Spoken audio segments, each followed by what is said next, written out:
আসসালামু আলাইকুম, স্বাগত জানাচ্ছি আরটিভির রাতের সংবাদে। আপনাদের সঙ্গে আছে আমি সিনথিয়া রহমান। শুরুতে জানিয়ে দেব মার্কেন্টাইল ব্যাংক সংবাদ শিরোনাম।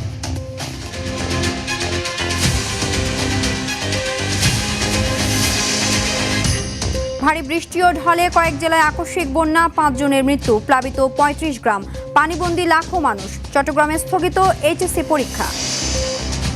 বন্যার্তদের পাশে দাঁড়াতে প্রশাসন সহ দলীয় নেতাকর্মীদের নির্দেশ প্রধানমন্ত্রী তারেক রহমানের। মাননীয় প্রধানমন্ত্রী এটিকে নিয়ে অত্যন্ত দৃঢ়ভাবে সর্বস্তরের সকল যারা প্রশাসনের রাষ্ট্রযন্ত্রের সাথে জড়িত হয়েছেন নির্দেশনা দিয়েছেন যেন জনগণের সাথে থাকেন। ক্ষতিগ্রস্ত সড়ক ও রেলপথ সংস্কারে প্রস্তুত সরকার। বাজেটে 7টি পণ্যের শুল্ক কমানো হলেও উল্টো প্রভাব বাজারে, কিছু পণ্যের দাম অস্বাভাবিক। দেশি মুরগি 750, গরু 1000। চালের দাম অস্বাভাবিকভাবে বাড়তি, 180-200 টাকা কেজি, এগুলো 120 টাকা চাল। দেশি মুরগির বাজার অনেক বাড়তি, কালকে 650 টাকা বেচছি, আজকে দেশি মুরগি 700 থেকে 750 টাকা কেজি। রেল স্টেশনে বাক প্রতিবন্ধী বৃদ্ধ ববি বেগম নিহতের ঘটনায় 5 জন গ্রেফতার, মেলেনি লুট হওয়া টাকা। তদন্ত চলমান বলছে র্যাব। 5 জনকে গ্রেফতার করেছি, তার মধ্যে সাক্ষী দিয়েছে এমন আছে, সিসিটিভি ফুটেজ দেখেছি এরকম আছে, তথ্য প্রযুক্তির সহায়তা আছে। এবং মরক্কোকে বিদায় করে বিশ্বকাপের প্রথম দল হিসেবে সেমিফাইনালে ফ্রান্স, রাতে স্পেনের বিপক্ষে মাঠে নামছে বেলজিয়াম।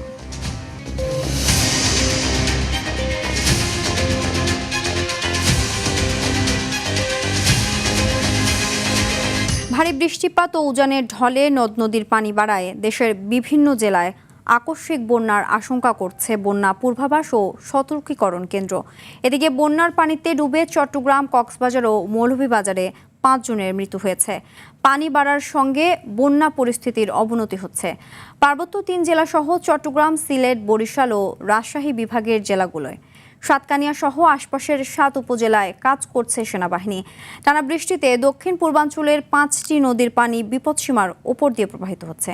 প্রতিনিধিদের পাঠানো তথ্যচিত্রে আরও জানাচ্ছেন আব্দুল হামিদ।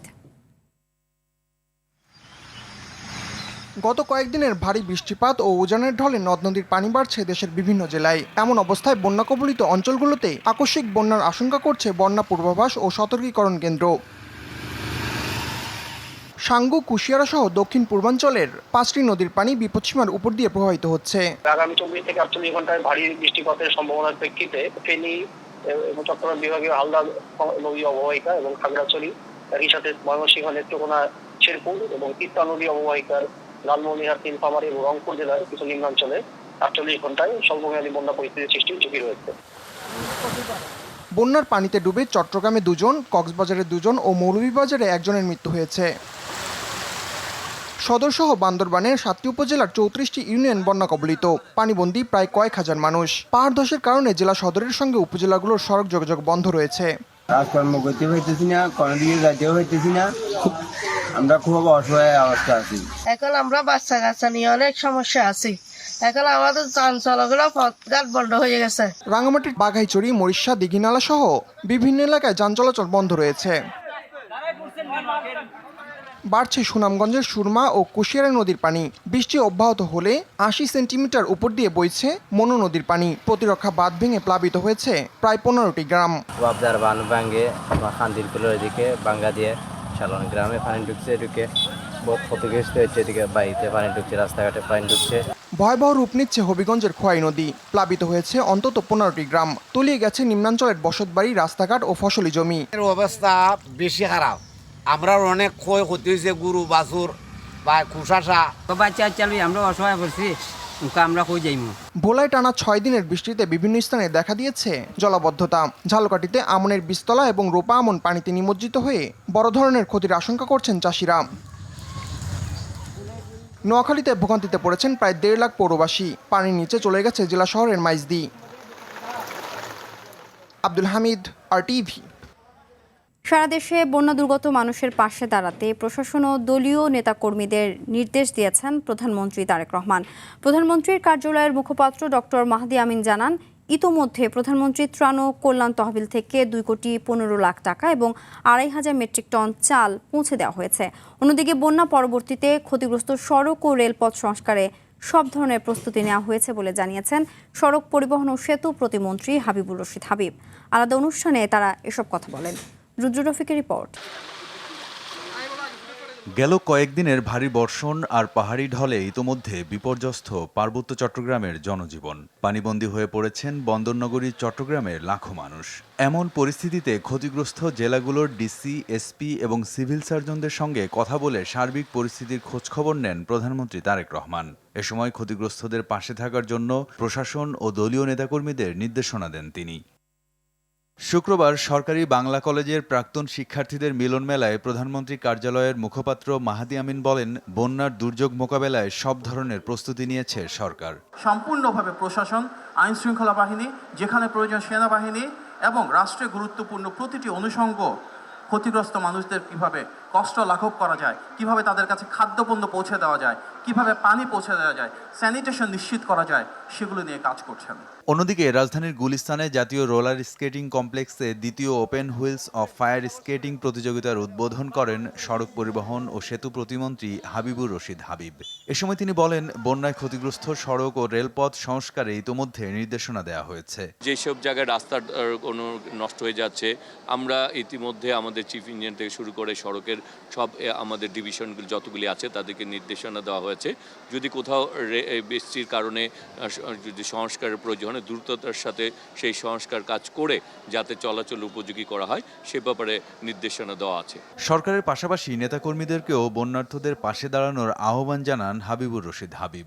এলাকা ভিত্তিক যেখানে যে অবস্থানে যে রয়েছে, মানুষের পাশে তাকে দাঁড়ানোর জন্য নির্দেশনা আছে। রুদ্র রফিক, RTV, ঢাকা। এদিকে মৌসুমী বায়ুর প্রভাবে গত 3 থেকে 4 দিন ধরে ঢাকা সহ এর আশপাশের বিভিন্ন অঞ্চলে হচ্ছে টানা ভারী বর্ষণ। এতে বিভিন্ন এলাকায় জলাবদ্ধতার কারণে সৃষ্ট পরিস্থিতিতে দুর্ভোগে পড়েছেন হাজারো মানুষ। সবচেয়ে বেশি বিপাকে পড়েছেন খেটে খাওয়া শ্রমজীবীরা। আবহাওয়া অধিদপ্তর বলছে, নিম্নচাপের প্রভাবে চলমান এই ভারী বৃষ্টিপাত আগামী রোববার পর্যন্ত অব্যাহত থাকবে। বিস্তারিত অঙ্কন চৌধুরীর রিপোর্টে। টানা বৃষ্টিতে রাজধানীর বিভিন্ন সড়ক, অলিগলি ও নিচু এলাকায় সৃষ্টি হয়েছে তীব্র জলাবদ্ধতা। সামান্য বৃষ্টিতেই হাঁটু সমান পানি জমে বন্ধ হয়ে গেছে অনেক সড়ক। এতে দুর্ভোগে পড়েছেন অফিসগামী শিক্ষার্থী ও পথচারী সহ সাধারণ মানুষ। তবে এর জন্য দুর্বল ড্রেনেজ ব্যবস্থাকেই দায়ী করছেন নগরবাসী। কিছু বৃষ্টি হইলেই এদিকে পানিতে ভরা যায়, আর ভিতরে গল্লির ভিতরে তো আরো বেশি যায়। তো আমি আটুর উপরে ফ্যান জায়গায় তারপরে আসছি। খুব কষ্টই হয় অনেক পানি। এই যে জুতা পিনতে যায় তাও পানি জুতার ভিতরে ঢুকে যায়, অনেক সমস্যা। সবচেয়ে বেশি ভোগান্তিতে পড়েছেন খেটে খাওয়া মানুষ। বৃষ্টিতে কাজ না থাকায় আয় হারিয়েছেন দিনমজুর, নির্মাণ শ্রমিক, ভ্যান চালক ও ক্ষুদ্র ব্যবসায়ী সহ নিম্ন আয়ের মানুষ। একটানা এই বৃষ্টির কারণে আমরা গাড়ি চালাইতে পারতাম না। রাজারবাগে গেছিলাম, একই পানি, যেদিকে যাইতেছে এইদিকেই পানি। পানির কারণে যাইতে পারি না, কিন্তু 1200 টাকা জমা গাড়ি। কিন্তু এই সকাল থেকে এই পর্যন্ত আপনার প্রায় 12টা একটা মতো বাজ যাইছে, মাত্র মাসি 300 টাকা ভাড়া। ড্রেন করা তো হয়েছে, তারপরও পানি জমে জায়গা, এটা কারণ বিশেষ তো আমরা বুঝতে পারতেছি না। এদিকে আবহাওয়া অধিদপ্তর জানায়, মৌসুমী বায়ুর প্রভাবে এ মাসে বৃষ্টি কম বেশি চলতেই থাকবে। তবে এই ভারী বৃষ্টি আগামী রোববার পর্যন্ত অব্যাহত থাকতে পারে। বর্ষাকালের যে স্বাভাবিক বৃষ্টি জুলাই মাসে এটা হবে, যে মেন যে বৃষ্টিটার কারণে জলবদ্ধতা অথবা বন্যার পরিস্থিতি হয়েছে বা এই ধরনের যে এক্সট্রিম লেভেলের বৃষ্টি, এটা আমরা আশা করছি যে 11-12 তারিখ পর অনেকটাই কমে আসবে। একদিকে টানা বৃষ্টি, অন্যদিকে জলাবদ্ধতা ও কর্মহীনতা, সব মিলিয়ে কঠিন সময় পার করছেন নগরবাসী। অঙ্কন চৌধুরী, RTV, ঢাকা। সামর্থ্য অনুযায়ী চট্টগ্রামে বন্যায় ও পাহাড় ধসে ক্ষতিগ্রস্তদের পাশে দাঁড়ানোর কথা জানিয়েছেন জাতীয় সংসদের বিরোধী দলীয় নেতা ও জামায়াতে ইসলামের আমির ডাক্তার শফিকুর রহমান। দুপুরে চট্টগ্রামের বাঁশখালী উপজেলার বন্যা দুর্গত এলাকা পরিদর্শন শেষে সব কথা বলেন তিনি।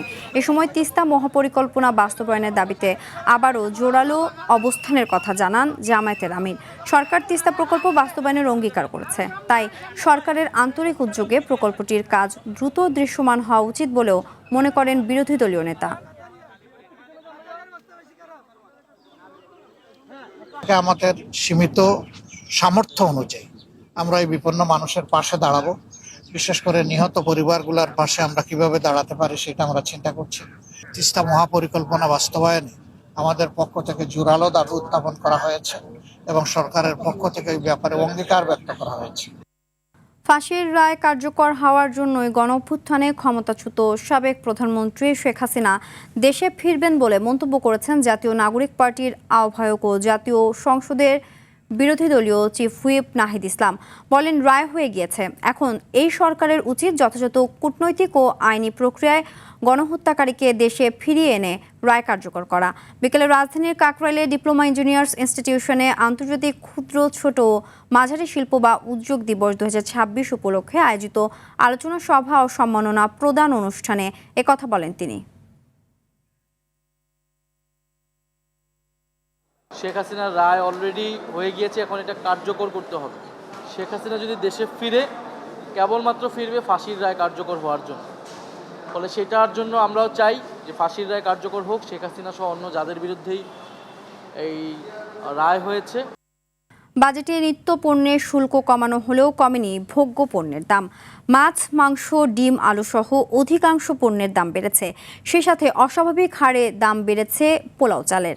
ক্রেতারা বলছেন, কোনো কিছুই নিয়ন্ত্রণে নেই সংশ্লিষ্টদের। আরও জানাচ্ছেন বিপুল দেব রায়। একদিকে ঝুম বৃষ্টি, অন্যদিকে অস্বাভাবিক নিত্যপণ্যের দাম, দুইটি যেন বড় ভোগান্তিতে ফেলেছে সাধারণ ক্রেতাদের। রাজধানীর কাউরান বাজারে মাছ, মুরগি, গরুর মাংসসহ কাঁচামরিচের ঝালের প্রভাব পড়েছে বাজারে। টমেটো 150 টাকা বেড়ে বিক্রি হচ্ছে 250 থেকে 260 টাকা, কাঁচামরিচ 20 টাকা বেড়ে বিক্রি হচ্ছে 80 টাকায়। তবে পেঁয়াজ রসুনের ঝাঁচ রয়েছে কিছুটা স্বাভাবিক। কাঁচামরিচ 20 টাকা প্রতি বাড়ছে কেজি প্রতি, তারপর শসা 20 টাকা কেজি প্রতি বাড়ছে, টমেটো প্রায় 100-150 টাকার মতো বাড়ছে। যে পণ্যটার জন্য ট্যাক্স কমিয়েছে ওইটার জন্য যে রিফ্লেকশনটা ওইটা এখন পর্যন্ত কিন্তু পড়ে নাই। এটা দেশি মুরগি 100 টাকা বেড়ে বিক্রি হচ্ছে 750 টাকায়, কিন্তু গরুর মাংসের দাম 800 টাকা সাইনবোর্ডে ঝুলানো হলেও 950 টাকায় বিক্রি হচ্ছে বলে অভিযোগ করেন ক্রেতারা। আজকে দেশি মুরগির বাজার অনেক বাড়তি, কালকে 650 টাকা বেচছি, আজকে দেশি মুরগি 700 থেকে 750 টাকা কেজি। বেশি হয়তো মাল আসেনি, আর জন্য মাল পাওয়া যায়নি। আমাদের এখানে কাস্টমার চাপেন, এই আগে মনে করেন 880 বেচতাম, 80, 70, 50। আমরা তো ভাবছিলাম বাজেটের পরে মেবি কমবে, কিন্তু আসলে দেখা যাচ্ছে যে আপনার মাংসও কিনছে আমি প্রায় 1000 টাকা করে কেজি পড়ছে, 950 টাকা করে নিচ্ছে।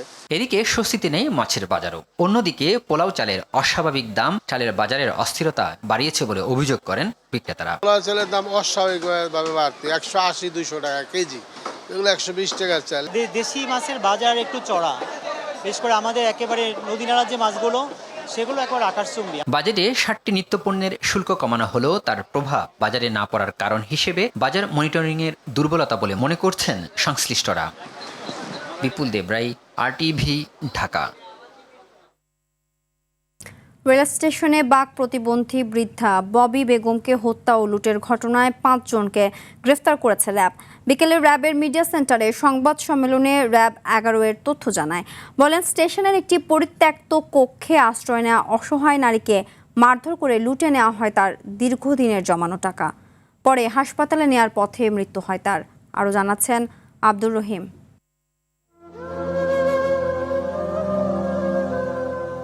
জীবনের শেষ প্রান্তে এসে মাথা গোজার ঠাঁই ছিল না। আপনজনের স্নেহ নয়, ভাগ্যে জুটেছিল নরসিংদীর রায়পুরার মেথিকান্দা রেলওয়ে স্টেশনের একটি পরিত্যক্ত কক্ষ।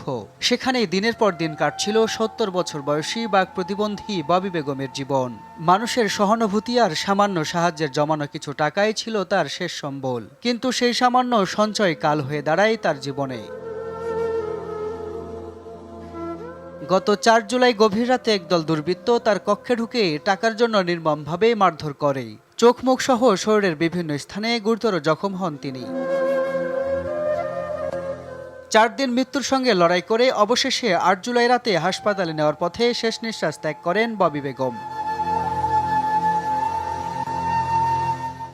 ঘটনার পর রেলওয়ে পুলিশ মামলা করলে তদন্তে নামে র্যাব। বিভিন্ন স্থানে অভিযান চালিয়ে ঘটনার সঙ্গে জড়িত 5 জনকে গ্রেপ্তার করে RAB.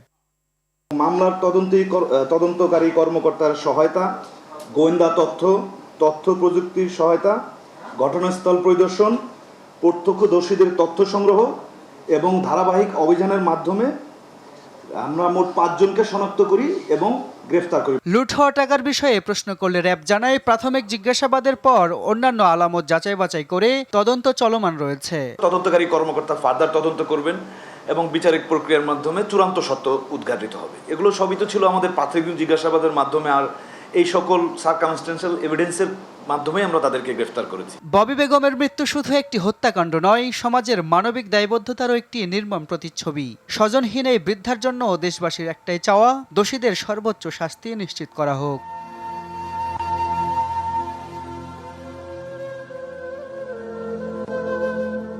Abdur Rahim, RTV, Dhaka. Dhaka bank নিবেদিত মার্কসেলেন্স 2026 আন্তঃবিশ্ববিদ্যালয় ডিজিটাল মার্কেটিং কেস প্রতিযোগিতা অনুষ্ঠিত হয়েছে। বিকেলে বসুন্ধরা আবাসিক এলাকায় নর্থ সাউথ ইউনিভার্সিটিতে এই কর্মশালার অনুষ্ঠিত হয়। চতুর্থ আসরে প্রথম কর্মশালার পৃষ্ঠপোষকতায় ট্রান্সকম গ্রুপ এবং পরিচালনায় সহায়তা করেছে ভাটিকা ন্যাচারালস। এতে দেশ বিদেশ থেকে 870টিরও বেশি দলের রেকর্ড সংখ্যক অংশগ্রহণের মাধ্যমে এটি এখন পর্যন্ত সবচেয়ে বড় আয়োজনে পরিণত হয়েছে।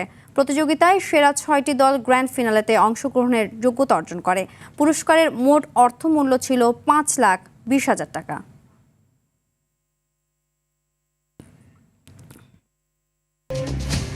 রাতের সংবাদ এ পর্যন্তই। মধ্যরাতের সংবাদ 1টায় দেখার আমন্ত্রণ রইল। ধন্যবাদ সবাইকে।